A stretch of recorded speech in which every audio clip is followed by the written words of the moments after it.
চীনের আন্তর্জাতিক সেমিনারে মৌলানা ফজলুল করিম রহমতুল্লাহ আলাইহির আদর্শ তুলে ধরলেন ইসলামী ছাত্র আন্দোলন বাংলাদেশের সেক্রেটারি জেনারেল শেখ মাহবুবুর রহমান নাহিয়ান। চীনের সাংহাই ইনস্টিটিউট ফর ইন্টারন্যাশনাল স্টাডিজের আমন্ত্রণে এবং ঢাকা বিশ্ববিদ্যালয়ের সেন্টার ফর চাইনিজ স্টাডিজের তত্ত্বাবধানে শুরু হয়েছে বাংলাদেশের তরুণ প্রতিনিধি দলের 10 দিনের আন্তর্জাতিক সফর। সাংহাই, বেইজিং ও গুয়াংজু সহ চীনের গুরুত্বপূর্ণ শহরগুলোতে অনুষ্ঠিতব্য সেমিনার, গোলটেবিল বৈঠক ও সাংস্কৃতিক বিনিময় অনুষ্ঠানে অংশ নিতে গত 10 জুন ঢাকা থেকে রওনা দেন প্রতিনিধি দলের সদস্যরা। এই সফরে ইসলামী ছাত্র আন্দোলন বাংলাদেশের বলিষ্ঠ প্রতিনিধিত্ব করেছেন সংগঠনের সেক্রেটারি জেনারেল শেখ মাহবুবুর রহমান নাহিয়ান। তিনি শুধু উপস্থিত ছিলেন না, বরং আন্তর্জাতিক পরিসরে ইসলামী আদর্শভিত্তিক রাজনীতির প্রতিনিধিত্ব করেছেন দীপ্ত কণ্ঠে। গত 11 জুন বুধবার গুয়াংজুর গুয়াংডং ইউনিভার্সিটি অব ফরেন স্টাডিজে সফরের উদ্বোধনী অনুষ্ঠানে আন্তর্জাতিক ডেলিগেটদের সামনে তিনি তুলে ধরেন ইসলামী ছাত্র আন্দোলন বাংলাদেশের আদর্শ, সাংগঠনিক বিস্তৃতি ও সংগ্রামী পথচলা। তিনি বলেন, ইসলামী ছাত্র আন্দোলন বাংলাদেশ কেবল একটি ছাত্র সংগঠন নয়, বরং এটি ন্যায্যতা, নৈতিকতা ও ন্যায়ভিত্তিক সমাজ প্রতিষ্ঠায় আত্মনিবেদিত একটি আদর্শিক রাজনৈতিক শক্তি। দেশ জুড়ে শিক্ষার্থীদের মাঝে নৈতিকতা, উন্নত চরিত্র ও আদর্শিক নেতৃত্ব তৈরির সংগ্রামে আমরা অটল। পাড়া মহল্লা থেকে শুরু করে বিশ্ববিদ্যালয় পর্যন্ত আমাদের সংগঠনের কার্যক্রম বিস্তৃত।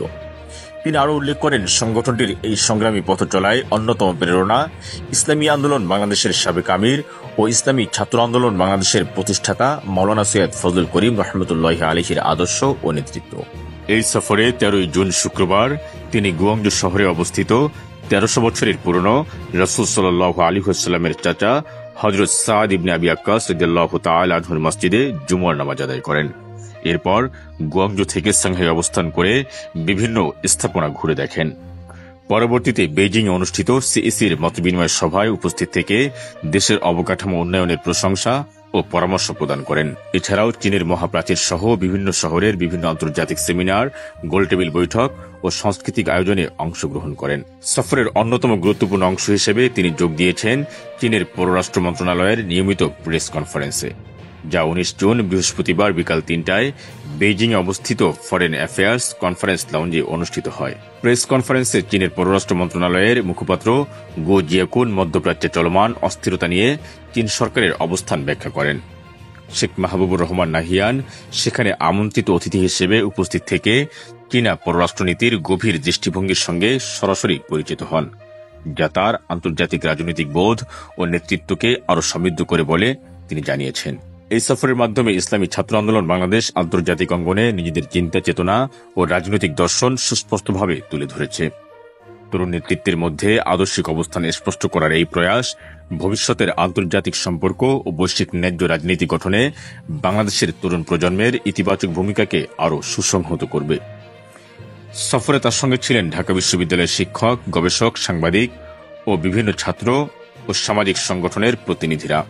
তাদের মধ্যে উল্লেখযোগ্য ছিলেন ঢাকা বিশ্ববিদ্যালয়ের অধ্যাপক মোহাম্মদ রাকিবুল হক, সহকারী অধ্যাপক এম আলী সিদ্দিকী, জাতীয়তাবাদী ছাত্রদলের senior vice president A M Yahya এবং চায়না মিডিয়া গ্রুপের ফিচার এডিটর ফয়সাল মোহাম্মদ আবদুল্লাহ। চীনের পক্ষ থেকে আয়োজনে উপস্থিত ছিলেন গুয়াংডং ইউনিভার্সিটি অব ফরেন স্টাডিজের president Yang Xingbing, vice president Shen Minghao সহ একাধিক আন্তর্জাতিক গবেষণা ও শিক্ষা প্রতিষ্ঠানের প্রতিনিধিরা।